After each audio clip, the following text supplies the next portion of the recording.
ایک رات مصر کے بادشاہ فرعون نے ایک خواب دیکھا کہ شام کی طرف سے ایک آگ آئی اور اس آگ نے تمام قبیلوں کے گھروں کو جلا ڈالا، جبکہ بنی اسرائیل محفوظ رہے۔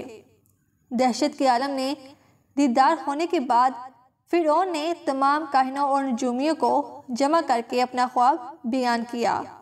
نجومیوں نے اسے بتایا کہ بنی اسرائیل میں ایک بچہ پیدا ہوگا جو فرعون کی بادشاہت کو ختم کر دے گا۔ وہ بچہ کون تھا اور اس نے فرعون کی بادشاہت کا خاتمہ کر کے مصر کی تاریخ کو کیسے بدل ڈالا؟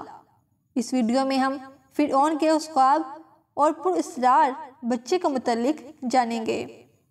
فرعون خدائی کا دعویٰ دار اور بڑا ظالم مجاہد بادشاہ تھا۔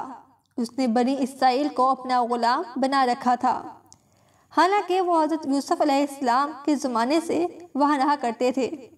حضرت یوسف نے اپنے والد حضرت یعقوب اور اپنے بھائیوں کے لیے زمین کا ایک حصہ اس وقت کے فرعون بادشاہ ریان بن ولید سے حاصل کیا تھا۔ حضرت یعقوب کی یہی نسل بنی اسرائیل کہلائی جو مصر میں خوب پھیلی پھولی۔ یہ لوگ حضرت یعقوب کے دین کے پیروکار تھے، لہٰذا اس وقت اللہ کے نزدیک یہ سب سے بہترین جماعت تھی۔ دین کے پیروکار تھے، لہٰذا اس وقت اللہ کے نزدیک یہ سب سے بہترین جماعت تھی۔ انہوں نے فرعون کو سجدہ کرنے اور اسے اپنا رب ماننے سے انکار کر دیا تھا۔ اسی وجہ سے بادشاہ اور اس کی حواری ان پر ظلم و ستم کے پہاڑ ڈھاتے اور ان سے گھٹیا کام کرواتے تھے۔ فرعون نے جب اپنا خواب کاہنوں اور نجومیوں کو بتایا تو انہوں نے اس کی تعبیر یہ بتائی کہ بنی اسرائیل میں ایک بچہ پیدا ہوگا اور اس کے ہاتھوں اہل مصر کی ہلاکت ہوگی۔ بنی اسرائیل کے یہاں بھی شروع سے ہی یہی بات مشہور تھی، لہٰذا اس خواب کے بعد وہ مزید فکر مند ہو گیا اور اس نے حکم جاری کر دیا کہ بنی اسرائیل میں پیدا ہونے والے تمام لڑکے قتل کر دیے جائیں۔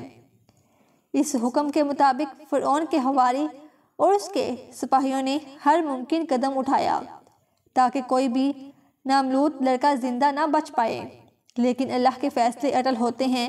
دیکھتے ہی دیکھتے بنی اسرائیل کے ہزاروں نامولود بچے ذبح کر دیے گئے۔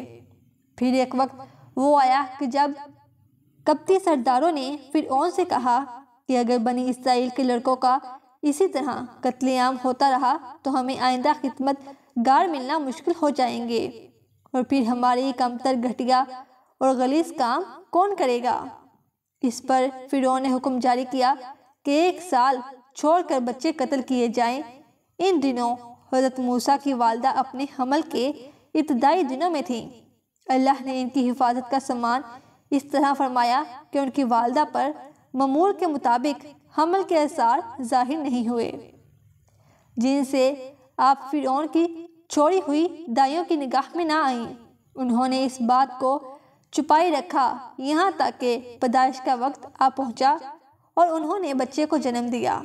اس بارے میں سوائے قریبی لوگوں کے کوئی نہیں جانتا تھا۔ نجومیوں نے فرعون کو اطلاع دی کہ بچہ پیدا ہو چکا ہے۔ اس اطلاع نے فرعون کو بدحواس کر دیا۔ اس کے سپاہیوں نے گھر گھر تلاشی شروع کر دی۔ حضرت موسیٰ کے بھائی حضرت ہارون سالیہ امان میں پیدا ہوئے تھے، جبکہ حضرت موسیٰ قتل والے سال میں پیدا ہوئے۔ حضرت موسیٰ کے والدین سخت پریشان تھے۔ 3 مہینے تک انہوں نے حضرت موسیٰ کو چھپا کر رکھا، لیکن زیادہ عرصہ تک بچے کو شاہی جاسوسوں کے نظروں سے چھپا کر رکھنا ممکن نہ تھا۔ پھر بھی وہ اپنی پوری کوشش کرتی رہیں، یہاں تک کہ ان کے پاس اللہ کا حکم آ گیا۔ یہ حکم اللہ نے ان کے دل میں ڈالا تھا، یعنی القاء کیا تھا۔ حضرت موسیٰ کی والدہ کے دل میں خیال آیا کہ تابوت کی طرح ایک صندوق بنایا جائے اور اس بچے کو اس صندوق میں رکھ کر دریائے نیل کے بہاؤ پر چھوڑ دیا جائے۔ حضرت موسیٰ کی ماں نے اللہ کے حکم کے مطابق بچے کو صندوق میں رکھا اور دریا میں چھوڑ دیا۔ ساتھ ہی موسیٰ علیہ السلام کی بہن سے کہا کہ تم اس کے پیچھے پیچھے چلتی جاؤ۔ لہٰذا وہ دریائے نیل کے موجوں میں چلے اور ان کی بہن کنارے کنارے چلی اپنے بھائی کی نگرانی کرتی جا رہی تھی کہ دریا میں ڈالنے کے بعد وہ کہاں جاتے ہیں؟ صندوق بہتا ہوا محل کے تالاب میں پہنچ گیا۔ وہاں فرعون کی بیوی ملکہ اور خادمائیں لطف اندوز ہو رہی تھیں کہ صندوق پر ملکہ کی نظر پڑی۔ اس نے کنیزوں کو حکم دیا کہ صندوق کو تالاب سے نکال لاؤ۔ صندوق کھولا گیا تو اس میں ایک حسین اور تندرست بچہ آرام سے لیٹا ہوا انگوٹھا چوس رہا تھا۔ ملکہ بہت خوش ہوئی، اس کی آنکھوں میں ممتا اتر آئی، شفقت و محبت سے بچے کو گود میں لے لیا۔ ملکہ نے سوچا کہ اس بچے کو بیٹا بنا کر پالنا چاہیے۔ محل میں کسی نے خدشہ ظاہر کیا کہ یہ بچہ بادشاہ کی سلطنت کو ختم کرنے کا سبب بھی بن سکتا ہے۔ فرعون کے دل میں بھی یہ خیال آیا کہ کہیں یہ بچہ بنی اسرائیل کا وہ لڑکا نہ ہو جس کے بارے میں نجومیہ نے پیشن گوئی کی تھی۔ لیکن فرعون کی بیوی نے کہا، یہ بھی تو ہو سکتا ہے کہ یہ بچہ ہماری آنکھوں کی ٹھنڈک بنے یا ہم اس کو اپنا بیٹا بنا لیں۔ اس پر فرعون نے کہا، یہ صرف تیری آنکھ کی ٹھنڈک ہے، میری نہیں۔ میں نہیں چاہتا بنی اسرائیل کا کوئی بچہ میری نگرانی میں پلے، لہٰذا یہ صرف تیری ہی آنکھوں کی ٹھنڈک ہے۔ حضرت ابن عباس فرماتے ہیں کہ اگر فرعون یہ بات کہہ دیتا کہ میری بھی آنکھوں کی ٹھنڈک ہے تو اللہ تعالیٰ اسے ہدایت دے دیتا، لیکن اس نے کہا کہ یہ صرف تیری آنکھوں کی ٹھنڈک ہے۔ ملکہ نے اس بچے کا نام موسیٰ رکھا، جس کے معنی ہے وہ شخص جو پانی سے نکالا گیا ہو۔ بچے کو جب محل میں لے جایا گیا تو اس نے دودھ کے لیے رونا شروع کر دیا۔ بچے کے پاس دودھ پلانے والیاں لائی گئیں، لیکن بچے نے کسی عورت کا بھی دودھ نہ پیا۔ جو عورت بھی آپ کو دودھ پلانے کی کوشش کرتی ناکام ہو جاتی۔ ادھر موسیٰ علیہ السلام کی بہن دور کھڑی سب دیکھ رہی تھی۔ موسیٰ علیہ السلام کی بہن نے فرعون کی بیوی سے کہا، کیا میں تمہیں ایسا گھر نہ بتاؤں جو اس بچے کی تمہارے لیے پرورش کرے اور اس بچے کی خیر خواہ ہو، اس لیے کہ وہ ایک غریب گھرانہ ہے۔ جب انہیں معلوم ہوگا کہ یہ بچہ فرعون کے گھر سے آیا ہے تو انہیں انعام و کرام ملنے کی امید رہے گی۔ اس گھر میں نیک سیرت خاتون ہے، وہ اس بچے کو بخوشی دودھ پلانا قبول کرے گی۔ فرعون کی بیوی نے کہا، چلو ٹھیک ہے۔ گھر لے کر آئی، والدہ محترمہ نے بچے کو دودھ پلایا تو آپ نے فوراً دودھ پینا شروع کر دیا۔ اب چونکہ بچے نے کسی اور کا دودھ پینا قبول نہیں کیا تھا، اس لیے وہ خود بچے کو لے کر آتے تھے۔ اس طرح موسیٰ علیہ السلام کی والدہ کا بے حد احترام ہونے لگا۔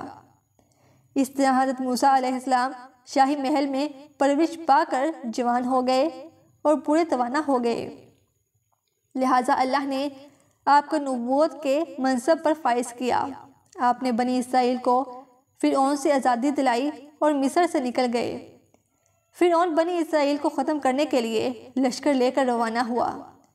جب بنی اسرائیل پر برے احمر کے قریب پہنچے تو اللہ نے ان کے لیے دریا کے بیچ سے راستہ کھول دیا۔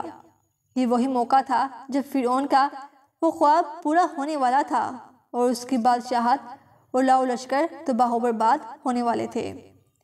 بنی اسرائیل تو سمندر کے پار چلے گئے، مگر جب فرعون اپنے لشکر سمیت ان کے پیچھے آیا تو سمندر کا یہ راستہ بند ہو گیا اور وہ اپنے لشکر سمیت اس سمندر میں غرق ہو گیا۔